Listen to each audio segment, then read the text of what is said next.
নমস্কার বন্ধুরা, আমি রানা পাখিরা আর আপনারা দেখছেন ড্রিম লাভার ইউটিউব চ্যানেল। বন্ধুরা, আজকে আমি যে ভিডিওটি নিয়ে আপনাদের সামনে আলোচনায় এসেছি সেটি হলো এই যে এটি আপনারা অনেকেই চেনেন, এটি হলো ড্রাগন ফলের গাছ। তো এই ড্রাগন ফলের গাছটাই আজকে আমরা প্রতিস্থাপন করে দেখাবো। তার মিডিয়া কী হবে এবং কিভাবে আমরা এই গাছটি প্রতিস্থাপন করব সেটি নিয়েই আজকের আলোচনা। তো চলুন ভিডিওটি শুরু করা যাক। তার আগে যারা যারা আমার এই চ্যানেলটিতে প্রথম এসেছেন তাদেরকে আমি জানিয়ে রাখি যে আমি এই চ্যানেলে গার্ডেন সংক্রান্ত বা বাগান সংক্রান্ত সব ধরনের ভিডিও আপলোড করে থাকি। তাই আপনারা যদি একটি বাগান থাকে তাহলে অবশ্যই চ্যানেলটি সাবস্ক্রাইব করে ভিডিওটিতে একটি লাইক করে এই ভিডিওটি আপনার যে কোনো ড্রাগন গাছ প্রেমী বন্ধুর কাছে শেয়ার করে দেবেন। তো চলুন এবার আমরা ভিডিওটি শুরু করি। সবার প্রথমে আমাদের জানতে হবে এই যে ড্রাগন গাছ একদমই এর মাটিতে জল জমে থাকা পছন্দ করে না, মানে ওয়েল ড্রেনেজ মিডিয়া ড্রাগন গাছ পছন্দ করে।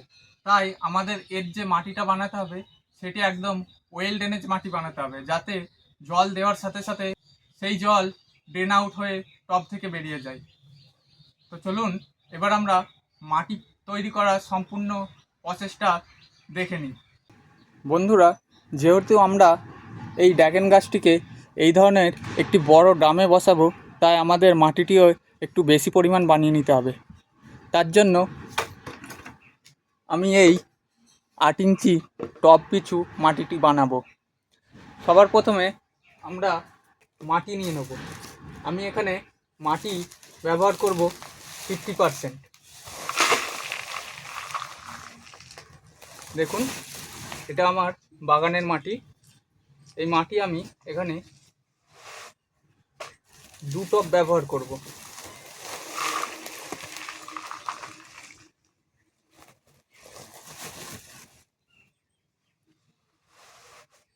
দেখুন, আমি 2 টব মাটি নিয়ে নিয়েছি। এর সাথে আমি নেব 30% মোটা দানার বালি। এখানে বাড়িঘর তৈরি হওয়ার যে বালিটি ব্যবহার হয় সেই বালিটি আমি ব্যবহার করব। দেখুন, এতে বড় বড় কাঁকড়ও আছে, তাতে কোনো অসুবিধা হবে না।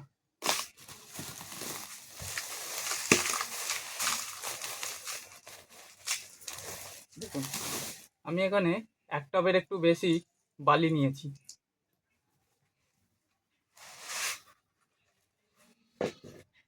আর এর সাথে নেব আমি 15% কম্পোস্ট। আমি এখানে ভার্মি কম্পোস্ট ব্যবহার করব। আপনারা চাইলে 1 বছরের পুরনো গোবর সারও ব্যবহার করতে পারেন।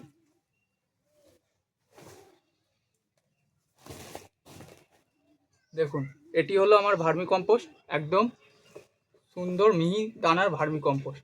এটি আমি 1/2 কাপ মতো ব্যবহার করব।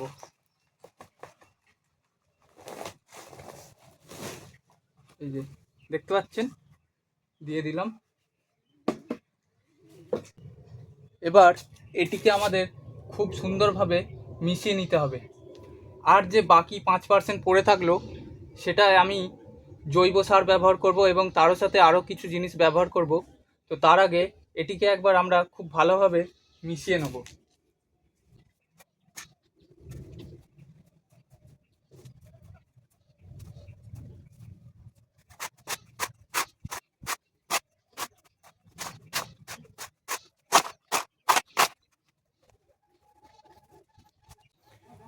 দেখুন বন্ধুরা, মাটিটি আমি খুব সুন্দরভাবে মিশিয়ে নিয়েছি। এরপর এতে যে বাকি 5% জিনিসগুলো দিতে হবে সেগুলো এবার আমি একে একে দেবো।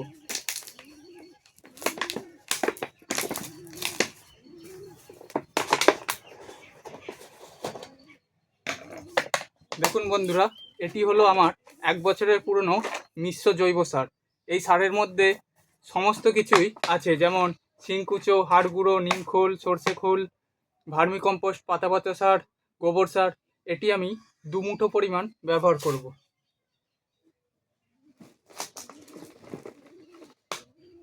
এই সারটি আমি কেমনভাবে বানিয়েছিলাম সেই ভিডিও চ্যানেলে অলরেডি আপলোড করা আছে। আমি সেই ভিডিও ডেসক্রিপশান বক্সে দিয়ে রাখবো, আপনারা চাইলে সেখান থেকে এই মিশ্র জৈব সার কীভাবে বানাতে হয় সেটি দেখে নিতে পারেন। এই জৈব সারটি আপনারা সমস্ত গাছে দিতে পারবেন। এটি আমি স্পেশালি বোগেনভিলিয়ার জন্য বানিয়েছিলাম। আমার কাছে এটি এখনও অনেকটা পরিমাণ পড়ে আছে, যেটি আমার এই বছরে কাজে লাগবে। আমি 2 মুঠো পরিমাণ মিশ্র জৈব সার ব্যবহার করলাম। এরপরে এতে আমি দেব এটা হলো সিউইড এক্সট্রাক্ট, সাগরিকা গ্র্যানুয়েলস। এটা সাগরিকা, আপনারা এটি হচ্ছে এক ধরনের মাইক্রোনিউট্রিয়েন্ট। এটি আমি এতটা পরিমাণ ব্যবহার করছি, হাফ মুঠো মতো। এইভাবে আপনারা ছড়িয়ে দেবেন খুব ভালো করে। এরপরে আমি যেটি দেবো এটি হলো টাটার র্যালি গোল্ড। এটি গাছের শেকড় আনতে খুব সাহায্য করে। এটি আমি 1 চামচ মতো দিচ্ছি।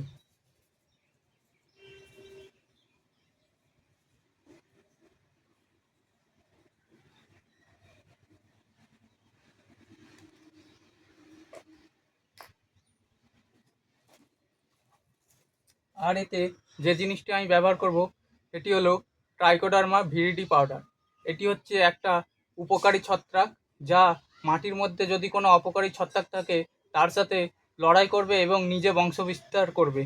এটি আমি 2 চামচ পরিমাণ ব্যবহার করব।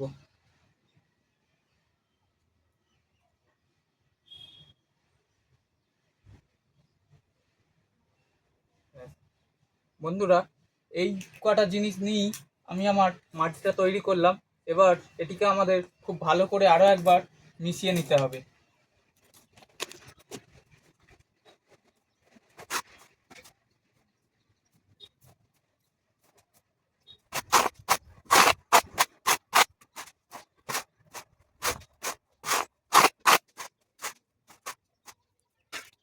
তো বন্ধুরা, দেখতে পাচ্ছেন আমার মাটি তৈরি রেডি।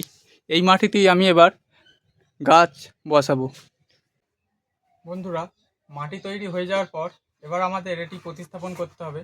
যেহেতু আমি একটি বড় ড্রাম নিয়েছি, তার নিচের যে ড্রেনেজ হোলগুলি আছে, সবার প্রথমে আপনাদের এই ড্রেনেজ হোলগুলি এই রকম ঢেউ খেলানো খোলামকুচি দিয়ে বন্ধ করে দিতে হবে, যাতে এই জায়গায় মাটি জমে না গিয়ে এর ড্রেনেজটা আটকে যায়।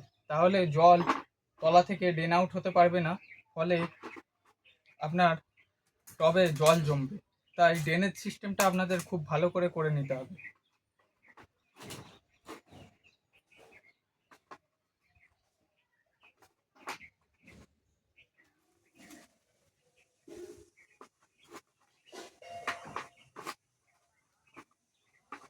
আমি এখানে সবগুলো ড্রেনেজ হোল বন্ধ করে দেওয়ার পর এই ধরনের গুঁড়ো টনচিপ দিয়ে দেবো, যাতে ড্রেনেজ সিস্টেমটা আরও ভালো হয়।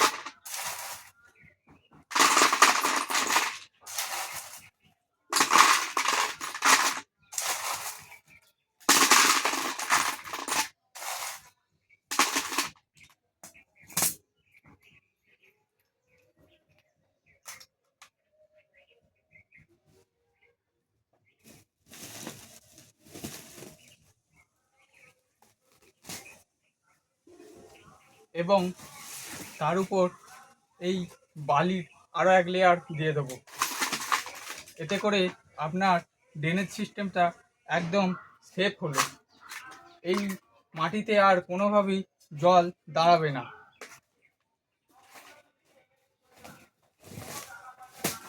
3টে লেয়ার দেওয়ার পরে আমরা এবার এতে মাটি ভরা শুরু করব।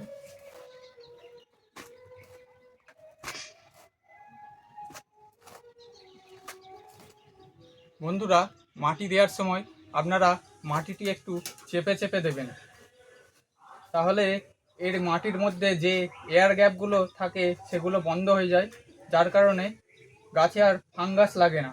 এয়ার গ্যাপগুলো যদি রয়ে যায়, সেখান থেকে গাছে ফাঙ্গাসের অ্যাটাক হতে পারে।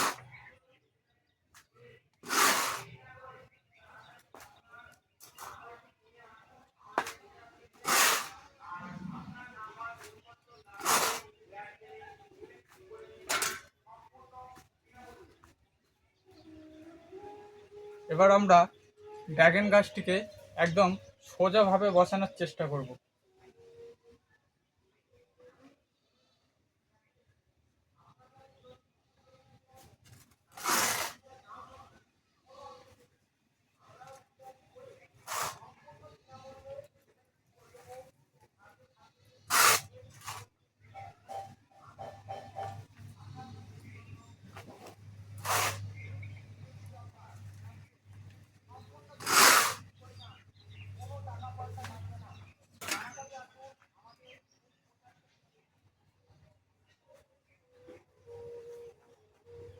আর এই ড্রাগন গাছ খুবই লতিয়ে যায়, আপনারা একে অবশ্যই সাপোর্ট দিয়ে রাখবেন। এই ধরনের একটি বাঁশের সাপোর্ট আমি এতে দিয়ে দেবো, যাতে গাছটি ওপরের দিকে উঠতে সাহায্য হয়।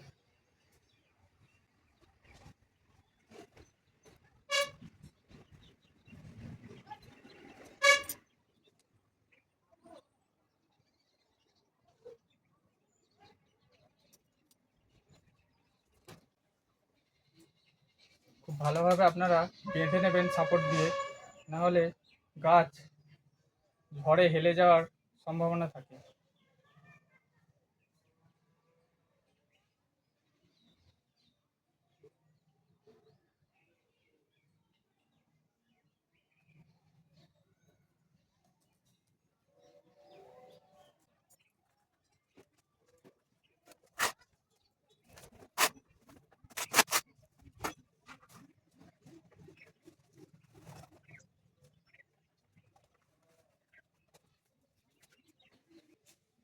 বন্ধুরা, দেখতে পাচ্ছেন আমার গাছটি বসানো কমপ্লিট হয়ে গেছে। এবার এই গাছে আমাদের জল দিতে হবে।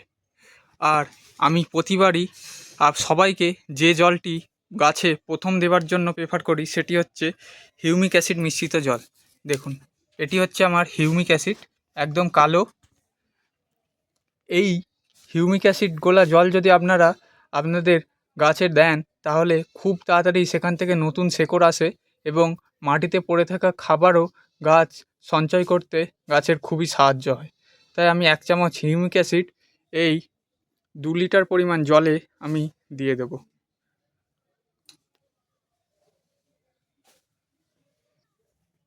দেওয়ার পর দেখবেন জলটি আস্তে আস্তে কালো হয়ে যাচ্ছে। আপনারা কোনো কিছুর সাহায্যে খুব ভালো করে একটু ঘেঁটে নেবেন।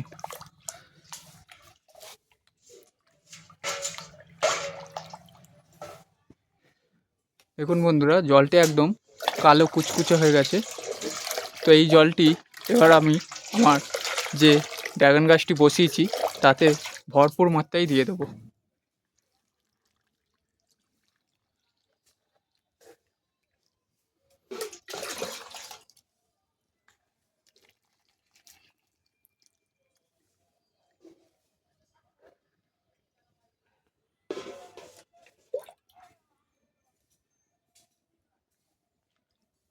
দেখুন, এই যে জলটা দিলাম, এবার আর যতদিন না পর্যন্ত এর মাটি শুকায় আমরা জল দেবো না। আর যখন মাটি শুকিয়ে যাবে তখন অল্প অল্প করে আবার জল দেবো। তো বন্ধুরা, দেখতে পেলেন কিভাবে আমরা ড্রাগন গাছের প্রথম প্রতিস্থাপন করব এবং তার মাটি কিভাবে প্রস্তুত করতে হয়। তো বন্ধুরা, ভিডিওটি যদি আপনাদের ভালো লেগে থাকে এবং কিছুটা হলে ইনফরমেটিভ মনে হয়ে থাকে, তাহলে অবশ্যই ভিডিওটিতে একটি লাইক করবেন এবং চ্যানেলটি সাবস্ক্রাইব করে আমার পাশে থাকবেন। এবং পাশের যে বেল আইকনটি আছে সেটি অবশ্যই ক্লিক করে রাখবেন এবং অল নোটিফিকেশানে সেট করে রাখবেন, যাতে করে ছাদ বাগান সংক্রান্ত যে কোনো ভিডিও ছাড়ার সাথে সাথেই তার নোটিফিকেশান আপনার কাছে পৌঁছে যায়। যারা যারা ভিডিওটি শেষ পর্যন্ত দেখলেন তাদেরকে জানাই অসংখ্য ধন্যবাদ। সকলে ভালো থাকবেন এবং নিজের ছাদ বাগানকেও আরও বড় করে তুলবেন। এবং আমি এই ড্রাগন গাছটির আপডেট পরবর্তীতে অবশ্যই কোনো ভিডিওতে দেখাবো। তার জন্য অবশ্যই আপনার কোনো ড্রাগন গাছ প্রেমী বন্ধুকে এই ভিডিওটি শেয়ার করে দেবেন। ধন্যবাদ।